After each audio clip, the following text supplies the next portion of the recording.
संसार लक्षण भगवंताचा अर्जुनाशी संवाद, तो संसार कसा आहे आणि ते ऊर्ध्वमूलमध्ये शाख अश्वस्थम प्रावरव्यम छंदांशस्त प्रणाली यस्तम वेदस वेद वित.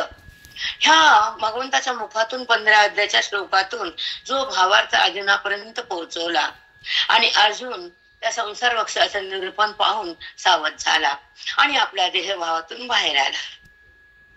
जो नात्याचा मोह होता तो संपला. ह्या शब्दानं अर्जुन सावध होऊन त्या भगवंताच्या स्वरूपाकडे आकर्षित झाला आणि कृष्ण म्हणजे आकर्षण, कृष्ण क्र मध्ये जे आकर्षण आहे, कृष्ण जो जीवाला आकर्षित करतो, बुद्धीला ब्रह्म करतात, जगताचा बाद करून देतात, गीतेच्या ओवी श्लोकातून जीवाला ब्रह्म सुप्ता प्रदान करतात, अंतःकरणातलं अज्ञान भस्म करतात, जगताची जाण जी आहे ती संपूर्ण जगतामध्ये जगतीश्वराला प्रगट करण्याचं जे ब्रह्मविद्या आहे ती गीता. आपण म्हणतो गीता सगळे वाचतात आजकाल, सगळे शिकायले, युट्यूबवर क्लास आहे, सगळं आता सध्या. पण गीताच्या मुखातून येते ती वाणी पवित्र होती. ओके, ज्या हृदयातून जाती ते तर पाप भस्म होतं आणि ज्या गीतेचा भावार्थ हृदयामध्ये थांबतो तेव्हा मंगलमय प्रधान होतो.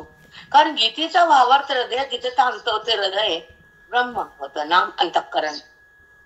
तो जीवात्मा शिव होतो, वृत्ती भगवंतात विलीन होते, मन सावध होतं आणि ईश्वरा समर्पण होतं. त्या मनाला भगवंताशिवाय कुठली जाणीव राहत नाही. व्यवहार केला तर तिथे विकार होत नाही, जगत बघितलं तर दृश्याचा मोह तयार होत नाही आणि वृत्ती जरी व्यवहारात गेली तर त्या भगवंताची जाणी बंद होत नाही. त्याचं नाव गीता बेटा.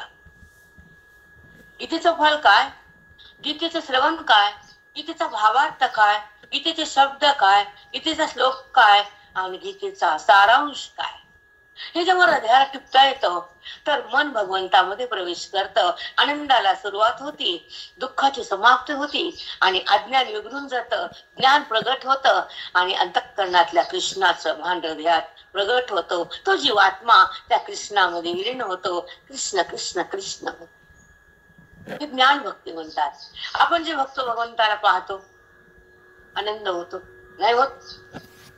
भगवंताला पाहणं आणि भगवंताकडे बुद्धीनं जाणं आणि जाऊन त्या भगवंतामध्ये तदाकार होणं हे ज्ञान.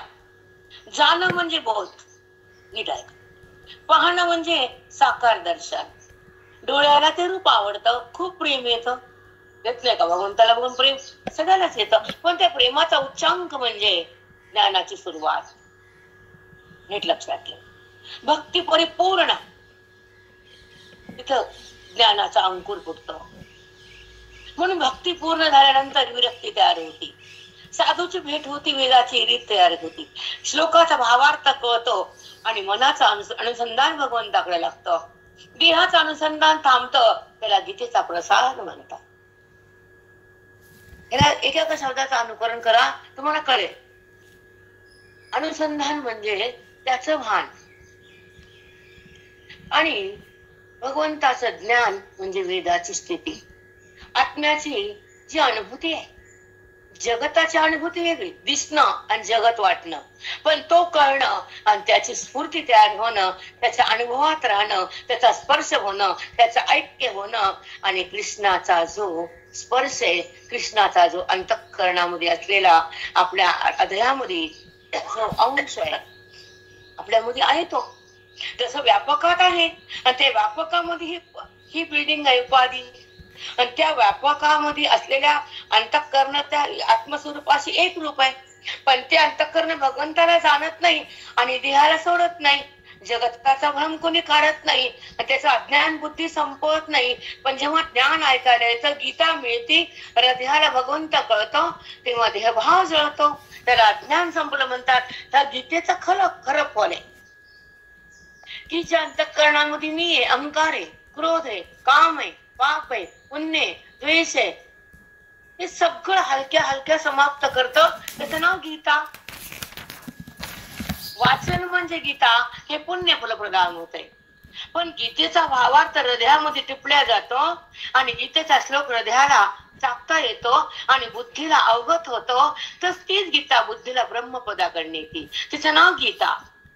आणि गीतेचा भावार्थ श्लोकात ओवीत आला आणि ओवी मनामध्ये फलद्रूप झाली आणि त्या मनाला ओवीचा स्पर्श झाला तर ज्ञानाचा उत्कर्ष झाला आणि मन कृष्ण कृष्ण कृष्ण झालं. त्याला म्हणतात ज्ञानी भक्त. त्याला काय म्हणतात? ज्ञानी भक्त. मन कृष्णामध्ये राहणं, वाणीनं नाव घेणं, कृष्णाचं प्रेम होणं आणि कृष्णाचा स्पर्श होणं अलग भाव आहे भाऊ. एक समजू नका. कपडा आणला तर अंगावर घालता येत नाही, त्याला शिवावं लागतं तर ते आपल्याला परिधान करता येतो. तसं ब्रह्मभाव जागा होतो, कपडा शिवला जातो, मन आकर्षित होतं, भगवंता समर्पित होतं, अभेदाचं ज्ञान होतं आणि त्या हृदयामध्ये त्याचं अनुसंधान तयार होतं आणि बुद्धीला भान त्या ईश्वराचं येतं, देहाचं भान निघून जातं, जगत भाव संपून जातो, वृत्ती अज्ञानाची माळून जाती, कृष्ण कृष्ण काना प्रगट होतो, वृत्ती त्या स्वरूपात लीन होती. ते कृष्ण दर्शन. आणि सारांश हा संदर्भ, हा सूक्ष्म भाव कळतो तो गीता तुम्हाला बोलते. आम्ही नाही बेटा. ज्याच्या गीतेवर ज्याचा भाव आहे, निस्सीम प्रेम आहे, तर तीच गीता तुम्हाला या शब्दातून सांगते मी अशी आहे. आम्ही कोण नाही बेटा. तसं मुलगी भाग्यांच्या घरात जाती पण बाप निमित्त असतो आणि वडिलाचं पुण्य आणि लेकीचं पुण्य एकत्र येतं तेव्हा मुलगी राशीवर बसते लक्ष्मीच्या. त्या वडिलाचं पुण्य असतं नसतं, असं की नसतं. तसं साधकाचं पुण्यानं साधूची वाणी हलते, उगस नसते हालत. कारण ज्या भक्ताचं पुण्य डोक्यावर साचलेले, तुमची भक्ती, कानाची भक्ती, गीतेची भक्ती, श्रवणातली भक्ती, नामाची भक्ती, कर्माची भक्ती, तुमच्या दानाची भक्ती, तुमच्या तीर्थाची भक्ती, ही सगळी एकत्र येते बेटा. तेव्हा ज्ञानाची स्थिती प्रगट होती. तोपर्यंत नाही. ज्ञान काय सहज आहे का मा? ज्ञान सहज नाही. अंतरंगात जाणं बुद्धीला कळत नाही, पण सद्गुरु त्या बुद्धीला भगवंताकडे नेल्याशिवाय थांबत नाही. अंतरंगात जाणं हे ज्ञानाचा पहिला पाऊल आहे, बुद्धीचा. अंतरंगात जाणं, गीतेचं ज्ञान बुद्धीत येणं, हृदय कृष्ण कृष्ण होणं, देहभाव बुद्धीने टाकून देणं आणि त्या अंतरातल्या परमेश्वरावर बुद्धीचं मिलन होणं, तर ज्ञान भक्ती म्हणतात. हे गीतेचा भावार्थ आहे, बुद्धीचा उच्चांक आहे, परमेश्वराचा तिथं स्पर्श आहे, ज्ञानाचा उत्कर्ष आहे, आनंदाची सुरुवात आहे आणि दुःखाचा नाश आहे. त्याला म्हणतात आत्मप्रकाश. केले. कारण ज्या चिंतनासाठी तुमचा जीव कासावीस होतो, जो काना तुम्हाला दूर आवडत नाही, कानाचं ज्ञान, कानाचं प्रेम, कानाचा अभेद, कानाचा स्पर्श आणि कानाच्या ठिकाणी असलेला बुद्धीची स्थिती समर्पित झाला अंतःकरण कानाला, त्याला म्हणतात ज्ञान. वाचणं वेगळा भाग, ऐकणं वेगळा भाग आणि त्या कानामध्ये मन थांबणं उच्च भाग. त्या कानाचा बोध हृदयात येणं अंतिम टप्पा ज्ञानाचा. तो काना हृदयात आहे हे कळणं उच्चांक वेदाचा. त्या बुद्धीमध्ये त्याचा स्पर्श होणं हा उत्कर्ष मोक्षाचा. मोक्ष म्हणजे काय? मोक्ष म्हणजे काय? ज्या जन्मामध्ये ज्या बुद्धीला तो कळणं, तो म्हणजे परमात्मा, तो म्हणजे आत्मा, तो म्हणजे विश्वात्मा. आपण पसायदान म्हणतो, आता विश्वात्मके देवी. आता कधी? आता म्हणजे काय?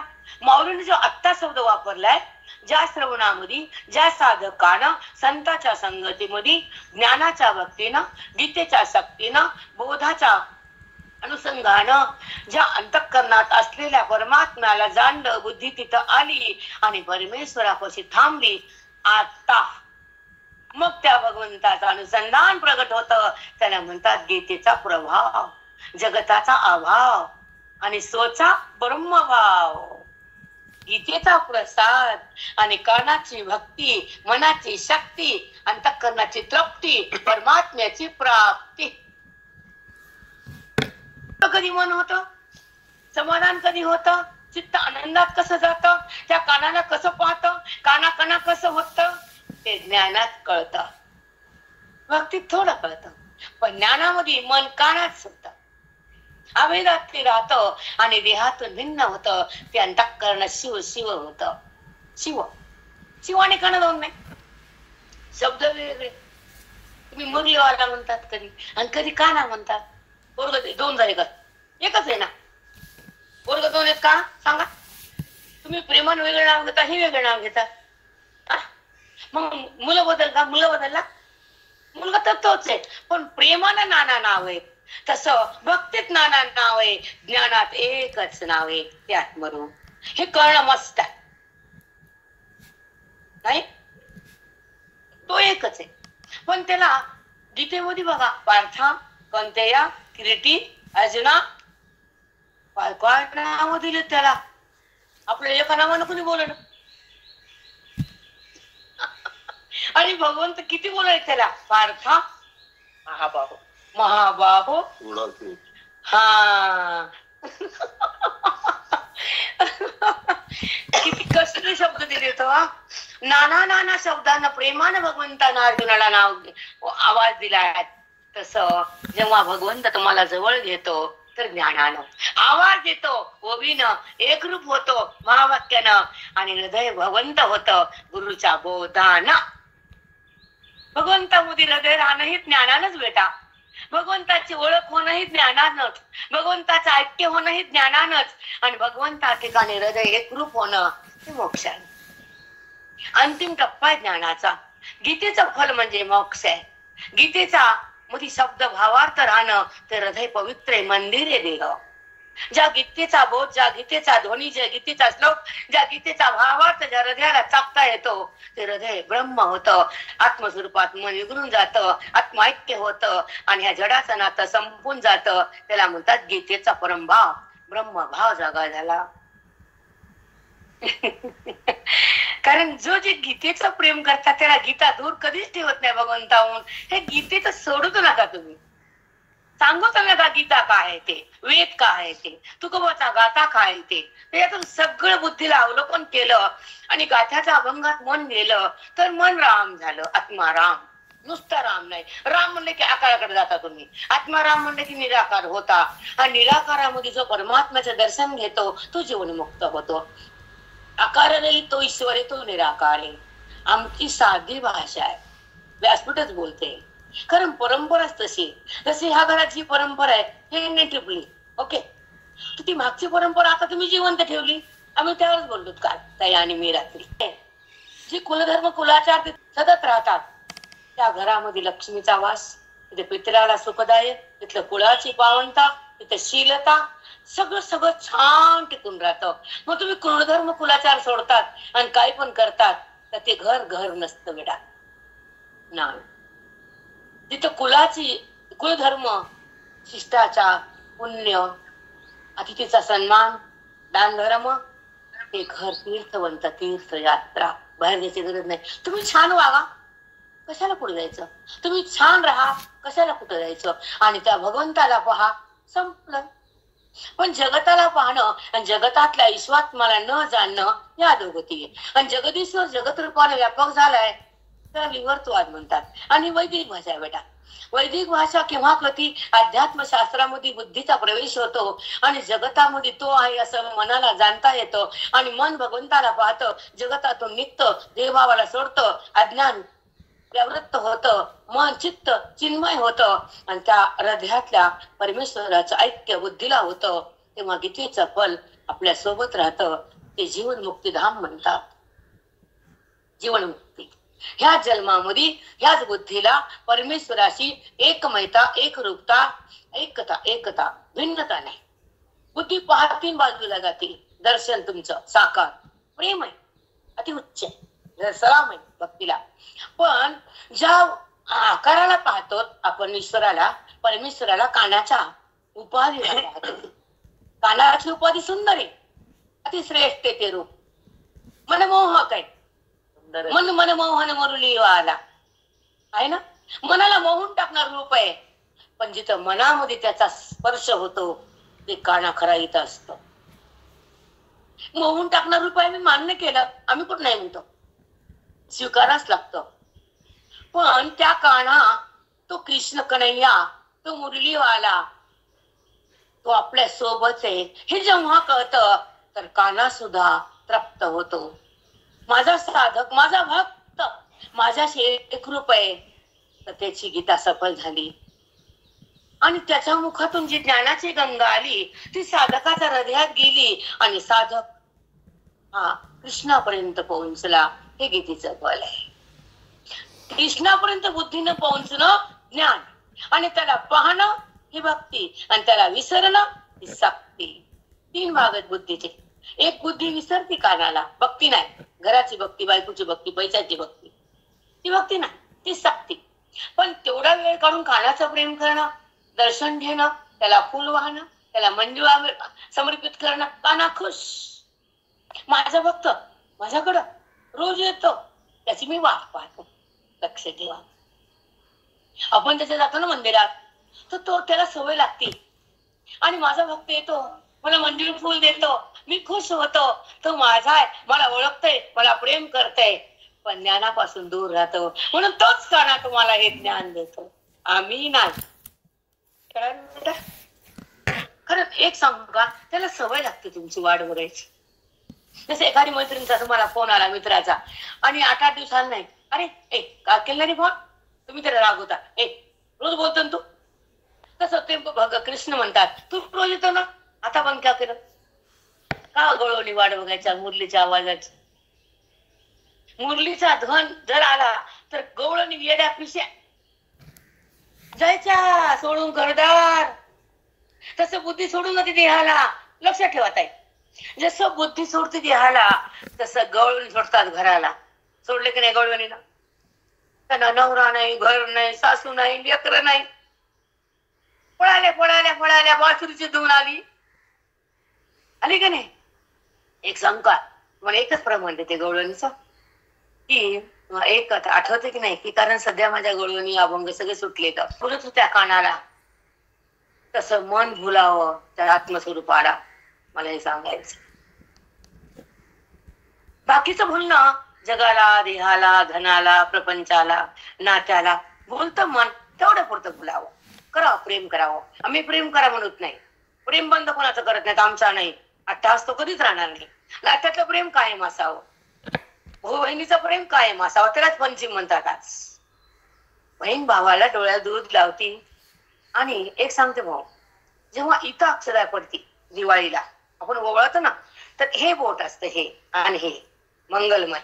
जेव्हा इथं बोट लागतं, अक्षरा चढती आणि आपण बहीण म्हणती, इडा पिडा जाऊ दे, तुला बळीचं राज्य येऊ दे, इडा पिडा असं ओवाळतो ना, तर कुणाला ओवाळताना काहीच माहित नाही काय म्हणतात ते. तर ती ओवाळताना म्हणते, बेटा माझा आशीर्वाद तुला, माझं प्रेम तुला, इडा पिडा जाऊ दे, बळीचं राज्य येऊ दे. आणि ह्या शब्दानं आणि ह्या बोटानं त्याचं प्रारब्ध बदलतं. हे भगवंतानं सांगितलेले, की बहिणीचं प्रेम जेव्हा भावाला येतं आणि भाऊ आणि बहीण जेव्हा आनंदात राहतात, तेव्हा ते ओवाळणी ही प्रेमाची दोघांची अखंड राहू दे. पैसा तर देताच भाऊ बहिणीला, त्याच्यात वाद नाही, पण जे प्रेम आहे त्याचा उच्चांक होते.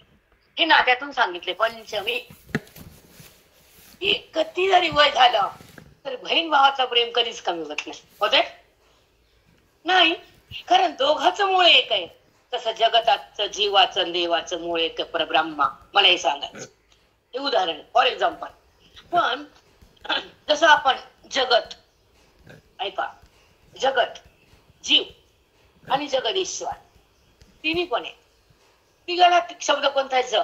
जगत हे दिसणार, जीव हा जन्माला आलेला देहात जीवात्मा, जगत, जीव आणि जगदीश्वर ह्याच मूळ एक आहे. कसं बहीण भावाचं मूळ आई आहे, नाही का? म्हणून जिथून आपण आलो बहीण भाव आपल्या जन्म दिला माता पित्यानं, तर त्याचा विस्तार, त्याचा प्रेम कधीच कमी होत नाही, कधीच नाही. आणि जगदीश्वर ह्या तिघाचं मूळ परब्रह्म काना, त्याचं मूळ स्वरूप जगदीश्वर काना. जगत रस्य आणि जीव येतो आणि जातो ह्या उपाधीतून त्या उपाधीत, पण त्या जीवाला तो जगदीश्वर आत बी आहे, बाहेर बी आहे. व्यापकतेचा अनुभव आणि अंतरातला अनुभव. आत आत्मा आहे, बाहेर तोच परमात्मा आहे आणि हा मधला अनात्मा आहे. हे जेव्हा गीतेने कळतं तर जीव मुक्तीधामात जातो. हे कळणं जरुरीच आहे. पाठ करणं, वाचणं पहिला भाग आहे. पण त्या पाठांतरात जर ते भगवंताचं स्वरूप कळलं नाही तर पाठ काय करावं? मग तुम्ही शब्दात आहेत, भावार्थात नाही, गीतेच्या फलात नाहीत, अंतरंगात नाहीत, आत्मस्वरूपात तुमचं मन एक झालं नाही. म्हणून गीतेचा मोक्ष तुम्हाला आला नाही. गीतेचं वाचन झालं पण गीतेचा मोक्ष हृदयात सांडला तर तो परमात्मा तुमच्याशी सोबत एकरूप झाला. म्हणून तर आम्ही जे सांगतो ना, नुसते बोट करू नका. वाचणं चुकीचं नाही, पण त्या वाचनामध्ये तो शब्दाचा भावार्थ बुद्धीत थांबणं हे मस्त आहे, महत्वाचे. आणि आपण वाचतो तर भावार्थ कुठं कळतो? नाही कळत. आणि जर कळाला तर त्याला परमात्मा मिळाला. गीतेचा शब्दाचा भावार्थ कळाला, त्या अंतःकरणामध्ये परमात्मा प्रगटला आणि बुद्धीचं त्या ईश्वराचं एक झालं आणि कानाने तुमचं ऐक्य झालं. ते नातं तुमचं सिद्ध झालं. देहाचं नातं कमी झालं. देह गळून पडणार आहे पण ते नातं तसंच राहणार आहे. प्रलय झाला तरी जीव आणि शिव, जीव आणि काना दोन नाही, हे सांगते आमची गीता. मग तुम्ही पाठ केलं की धन्य म्हणतात, वाचलं की धन्य म्हणतात. उपकार करता का वाचून? रोज मी खातो ना, खातो की नाही? मग खाल्लं खाल्लं वाटतं का? नाही, वाचलं वाचलं वाचलं उपकार केला का? नाही, वाटतं ना, आपण रोज खातो ना. पण मी खाल्लं वाटत नाही कधीच, आणि खाणं खाल्लं की राग येतो.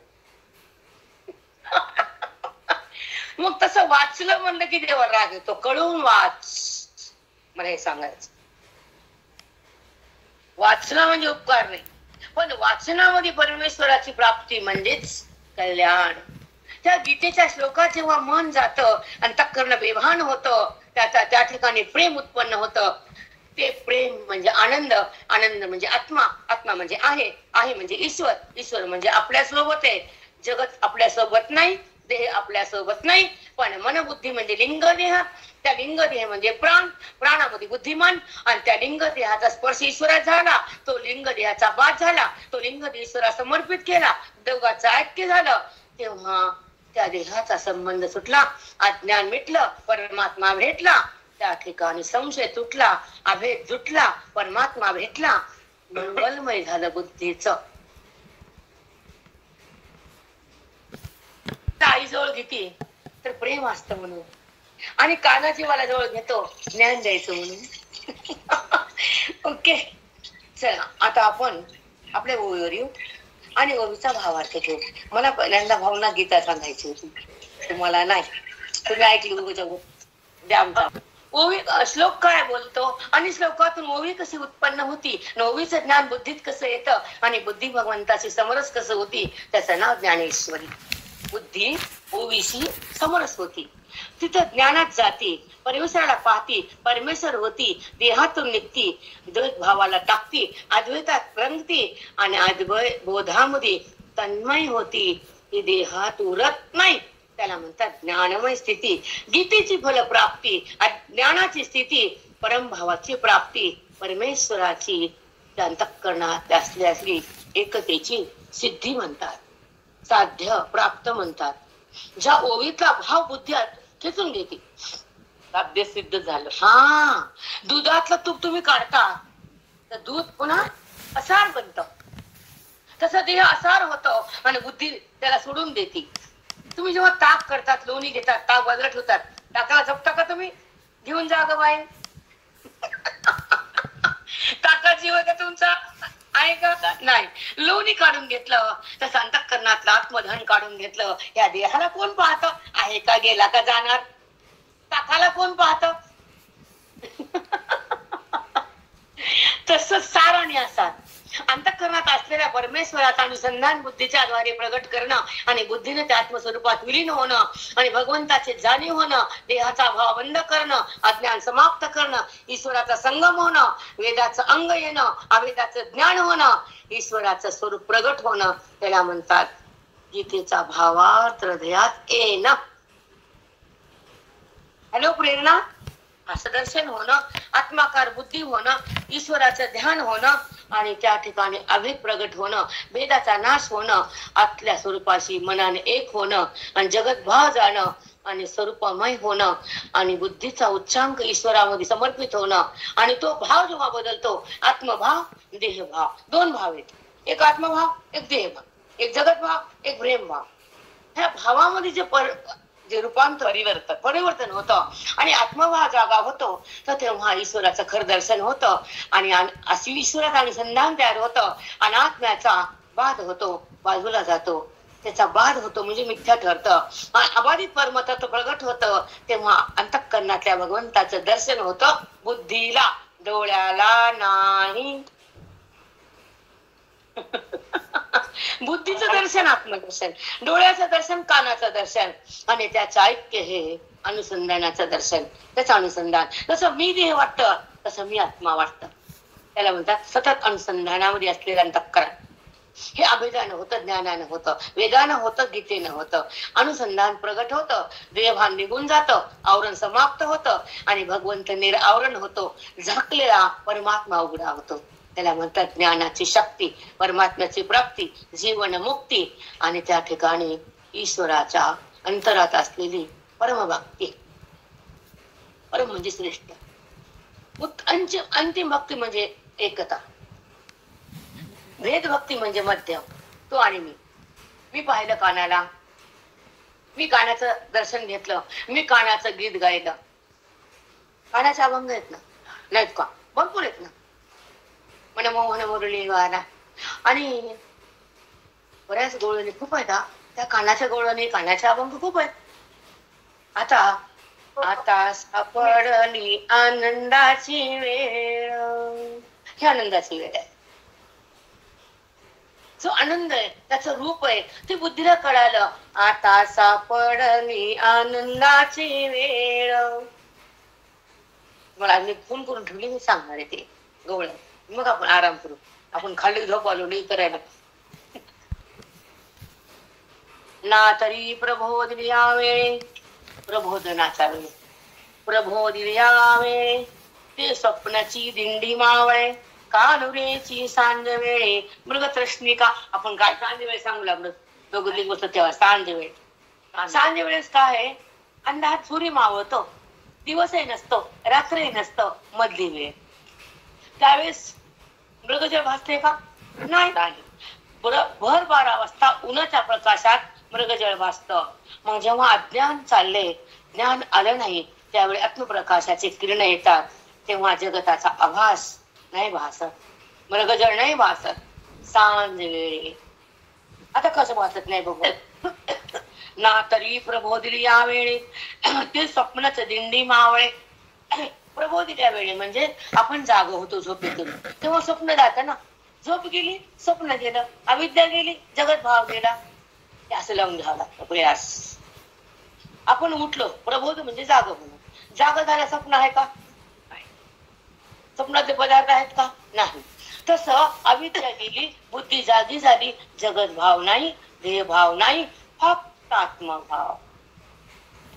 प्रबोधिले या वेळी स्वप्न दिंडी मावळी, कानुरेची सांज वेळे, मृगतृष्णिका. सांज वेळेला मृगजळाचा भास होत नाही. ज्ञान झाल्यावर जगत भाव नाही, अज्ञान असल्यावर ईश्वराचा स्पर्श नाही आणि अज्ञान गेल्यावर त्याच्यापासून काहीच नाही. सांज वेळे मृगतृष्णिका, तिने सांजेला मृगजळाचा भास नाही आणि अज्ञान गेल्यावर जगत भाव उत्पन्न होत नाही. जागा झाल्यावर स्वप्न दिसत नाही आणि माझं स्वरूप प्रगटल्यावर देहभाव उत्पन्न होत नाही. उलट सुलट बोलले भगवंत. आणि ते कळणं महत्वाचं आहे आणि ते कळणं तपस्येनं होतं. 12 वर्ष अनुसंधान केलं, तपस्या केली, अध्ययन केलं आणि संताला मन दिलं, ग्रंथात बुद्धी आली, स्वरूपाची प्राप्ती झाली, परमात्म्याची ओळख केली, जगताची ओळख झाली आणि ती स्थिती ज्ञानाची झाली. त्या आत्मबुद्धी म्हणतात. ज्ञानाची स्थिती म्हणजे आत्मबुद्धी आणि अज्ञानाची स्थिती म्हणजे देहबुद्धी. एका शब्दात उत्तर आहे बेटा. म्हणून परफेक्ट असतं आमचा वेदांत गुरुजींचा. परफेक्ट करेक्ट असतं, इकडे ना तिकडे. मला माहित आहे म्हणतात, ताई तुमचे वाक्य नसतात चुकत. 100दा मला फोन लावून सांगतात तेच आता बंद झालं. ताई तुमचे जे वाक्य येतात ते तुमचा वेद असतो, ते तुमच्या खोट्यात. खट खट खट येतात, चुकत नाहीत, बिघडत नाहीत, कधीही तुम्ही घाबरत नाहीत. मी म्हणलं व्यासपीठ काय करते आमचं, एक शब्द चुकत नाही, वेदाला सोडून नाही, आणि कोठा थांबत नाही, ओवी लागल्याशिवाय राहत नाही, आणि गीता सुटत नाही, कृष्ण बोलल्याशिवाय राहत नाही. कस काय हे मला माहित नाही. मायकाचा खूपदा प्रश्न होता मला. माऊली तुम्ही किती करेक्ट बोलता. माहित आहे, मला माहित नाही. वाणी तो बोलवतो, वाणी बोलती. पुन्हा इथं सरकले तर मी काय बोलले, मला एक शब्द पण पुन्हा येत नाही वापस. नंतर मी विचार करते मी काय बोलले, येत नाही. कारण त्यांचं आगमन असताना प्रत्येक वेळी वेद तिथं प्रगटतोच, कृष्ण तुम्हाला बोलतोच, आणि तुमच्या हृदयातला परमात्मा तुमच्याशी डुलतोच. काना बोलतो, परमात्मा तुमच्याशी डुलतो. तो ज्ञान भाव जागा होतो, अज्ञानमय स्थिती मावळती. अज्ञानाचा अंधार जावा या हृदयातला बेटा. बाकी काही करा, काही न करा, पण अज्ञान समाप्त करा, देहभाव बंद करा, विकाराला फेकून द्या, आकाराला सोडून द्या, आणि निराकारात सहज जा. त्याचं नाव गीता. साधी भाषा सहज मग. आकार किती दिवस आहे तुम्हाला, देहाचा आकार, पदार्थाचा आकार, घराला आकार, कशाला आकार नाही, पण आकारातून निराकारात जाणं त्याचं नाव गीता. ब्रह्मरूप होणं त्याचं नाव गीता. देहमय वृत्तीनं देहाला सोडणं त्याचं नाव गीता. अंतःकरणातल्या परमेश्वराशी वृत्तीचा संबंध होणं आणि ईश्वराचे संयोग होणं, परमात्म्याचं नातं होणं, देहाचं नातं थांबणं, वृत्तीनं भगवंताला आलिंगन देणं त्याचं नाव गीता. आज गीता लिहिली गप्पा. जे वस्तूच्या ठाई तैसा, जैसा म्हणजे दृष्टांत, तैसा म्हणजे सिद्धांत. तैसा जे वस्तूच्या ठाई, कोणीच का आभासू नाही, ते माझे निजधाम पाही पाठाचे गा. ते माझे निजधाम पाही पाठाचे गा. ताई इतकं स्पष्ट बोलले, का कळत नाही. ते निजधाम पाही पाठाचे गा, ते माझे निजधाम पाही पाठाचे गा. ज्या वस्तूच्या ठिकाणी जगताचा आभास नाहीच आहे, सगळा मीच आहे, त्याला माझं निजधाम प्राप्त करून देतो, त्याला माझ्या स्वरूपाकडे आणतो, त्याला माझी जागा देतो, तो माझ्याशी एकरूप होतो, तो जीवात्मा शिवात्मा होतो, आणि मग तो कानापासून कधीच भिन्न होत नाही. पाठाचे गा. किती सुंदर आहे हो. का कळत नसेल, खूप वाईट वाटतं. आम्हाला वाटतं की लोक गीता वाचतात आणि बाहेर जातात. देहावर वाचू नका म्हणते, मग मी खडखड बोलते. मी कुणाचे भाडबीड ठेवत नाही भाडबीड. माझं व्यासपीठच असं बोलायला लावतं. आमचं कुणाशी वैर नसतं, पण तुम्ही चुकीचं वागता म्हणून आम्हाला बोलावंच लागतं, आणि त्याच्याशिवाय तुम्ही सुधारत नाही ना. मुलगा जर अभ्यास करत नाही तर आई वडील बोलतातच ना. बापा ऍडमिशन भरले, कॉलेजमध्ये जातोस, आतापर्यंत तुला शिकवलं, आता शेवट चांगला कर, तर आम्ही समाधान हो, मग तू संसार सुखानं करशील. तसं संत म्हणतात, तुम्ही समाधान व्हा, टप्प्यावर जा, आत्मरूप व्हा, आम्ही मग शांत झालो. आमच्या बोधाचं काम सफल झालं, आमचं वेदाचं ज्ञान तुझ्या हृदयात आलं, आणि मन भगवंतात एकरूप झालं. देव पण सुखावतात, संत पण सुखावतात, वेद पण सफल होतो, पण जीव हा तसा करतच नाही. श्लोकामध्ये वाचला की लोकांना वाटतं मी गीता वाचली, उपकार केला का. वाचली म्हणजे काय, कळानी महत्व आहे, अनुभव महत्व आहे, गीतेचं ज्ञान हृदयात नांदणं महत्व आहे. बोट फिरू नका बरं, मरूच तेच का ढगत गेलं पाहिजे गीता. अकलीची कांदी 18 आधी वाचू नका, एकच श्लोक घ्या एकादशीला, इमानदारीने कळून घ्या, तर ते तुमच्या आयुष्याचा काल संपले. बोट फिरून नुसतं नाचायचं, माया गोळा करायचं, धिंगाणा करायचा, काय काम आहे ते. तुमची उन्नती काय, तुमची प्रगती काय, आत्मानुसंधान झालं, गीतेचा श्लोक एक तरी कळाला, मरेपर्यंत बोट फिरवायचे. अरे राम, मान्य नाही आम्हाला. तुम्हाला मान्य उभा धिंगाणा करा, पण आम्हाला मान्य आहे की श्लोकाचा भावार्थ हृदयात थांबावा, वेदाचा उच्चांक बुद्धीनं गाठावा, आणि परमेश्वराचा स्पर्श अंतःकरणानं भोगावा. त्याला गीतेचं पारायण म्हणावं. बोटन तोंड वरील खाली, दुसरं काय, वाचताना खाली पुन्हा वरी, वाचताना खाली पुन्हा वरी, काय एकच श्लोक घ्या ना बेटा आयुष्यात तुमच्या. आता तुम्हाला एक गोळी कळायची, किती आनंद तुमच्या डोळ्यात धार लागतात ना रोज माझ्यासमोर.